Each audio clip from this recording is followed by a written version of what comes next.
Okay, this is the reading for day 33, which is Exodus 10 through 12. And just to recap, last where we left off last, um, Moses is still trying to get Pharaoh to let the people go. God is still hardening Pharaoh's heart. So far, the signs and wonders that Moses and Aaron have performed is staff to snake, the blood of the Nile in the Nile River.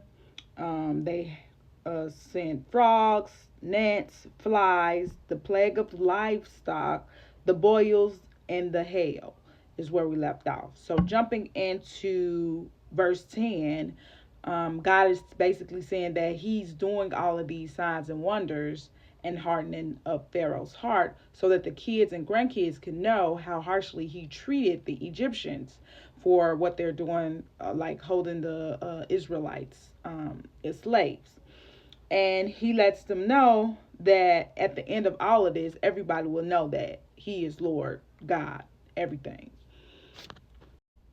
So Aaron and Moses goes and asks Pharaoh, like, how long will do you plan to be like this? Like, when will you humble yourself before the Lord? And Pharaoh, he doesn't really give a direct answer, but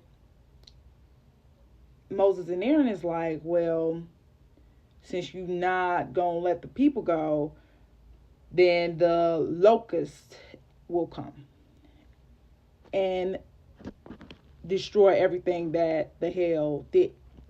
So Pharaoh's officials was speaking to Pharaoh and saying like, you need to let the people go because Egypt is ruined at this point. Let's let those people go worship their God. So Pharaoh was like, yeah, okay, they can go, but who all going?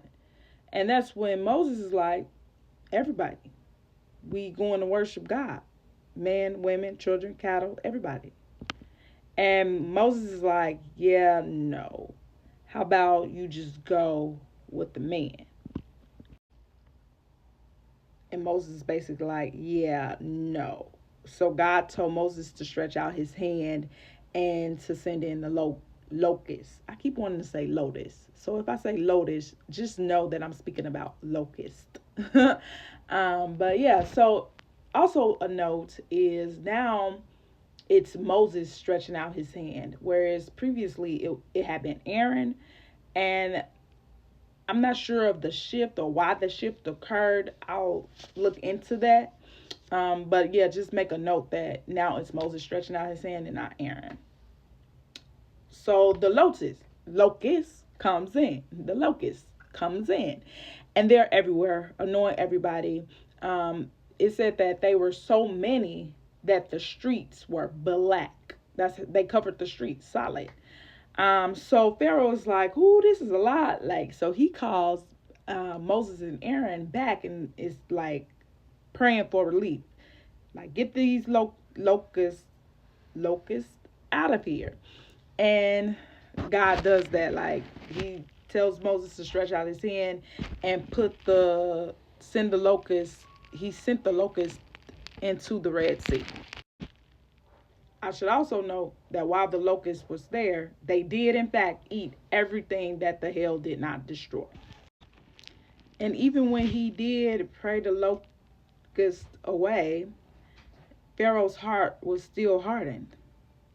So God told Moses to stretch out his hand toward the sky, and he made the sky dark for 3 days. So it was very, very dark where the Egyptians lived, but where the Israelites lived, they had light. So they were good. It's just the Egyptians going through. So at this point, Pharaoh's like, okay, well, y'all can go worship the men, the women, and the children, but leave the herds, the cattle, the flock, leave that here. And Moses is like, we can't leave that here because we need to sacrifice. And we don't know what we need to sacrifice until we get there. So we need our stuff. Let everybody go with our stuff. And then we can leave. So at this point, Pharaoh pissed. He's like, don't come before me no more. If you do, you will die. Like, dude, they keep coming before you because you won't let these people go. Like, if you let these people go, they won't be before you. And in my head, I'm like, Moses only asked for 3 days. At this point, it had to be more than it was more than 3 days that transpired, because we know that it was dark for 3 days. Like, you could have just let the people go do that, and it would have been over with. But he didn't. So here we are. Let's see what's next. Moses said, okay, I will never appear before you again. And then in chapter 11, God told him that they will bring one more plague. And then after this plague, Pharaoh will be shipping them out. Like, this is the end all be all. And for the final plague, it was the killing of the firstborn sons. And he told Moses to tell the people to ask their neighbors for gold, silver, clothing, because as you remember, God told told them that they wouldn't be leaving Egypt empty-handed. So this is them getting their everything they need: gold, silver, clothing. And then he told them to let them know at midnight God will go throughout Egypt and kill every firstborn son of people and the cattle. Like, the cattle too, they was gonna be gone too. But Pharaoh's heart was still hardened, so he just didn't. He didn't believe it. Then we get to chapter 12, where God establishes a lot of law, a lot of rules, a lot of regulation in regard to the Passover.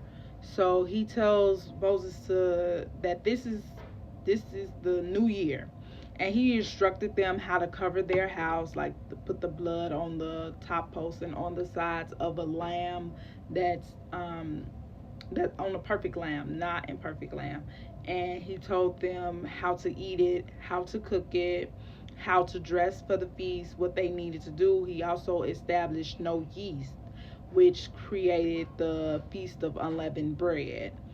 And so he's telling them all of these things, and he's letting them know that these rituals need to continue to commemorate when the Lord passed over their houses and spared their homes when he struck down the Egyptians' firstborn sons. So once he came through at midnight, everybody was crying, because there was, the Bible say, there was a dead person in every house. And I was like, ooh, that's tough. That is tough. But Pharaoh was asking them to go, and he was asking the people to bless them and give them silver, gold, clothing, the same things that God had said that they were going to get, and they weren't leaving Egypt empty-handed.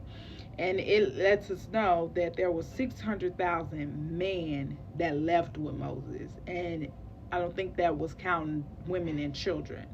And then it also says that they were in Egypt for 430 years. Now that is a lot of years, a lot of years. And I think Moses' granddaddy is Levi, right? Yeah, his granddaddy is Levi. So his great grandfather is Jacob. So all those times, because that's Jacob is when they got there, because remember Joseph brothers sold him to Egypt, and then they came up in there for some food, and because of the 7 years of famine. And I feel like at this point is when they were they gave themselves as slaves so that they can have food and things. Remember, Pharaoh was the only one who had things to survive the famine. So that is a lot of years to be there. But God let them out, and he gave them more instruction about the Passover and how to continue the legacy. So until next time, I'll see you next time.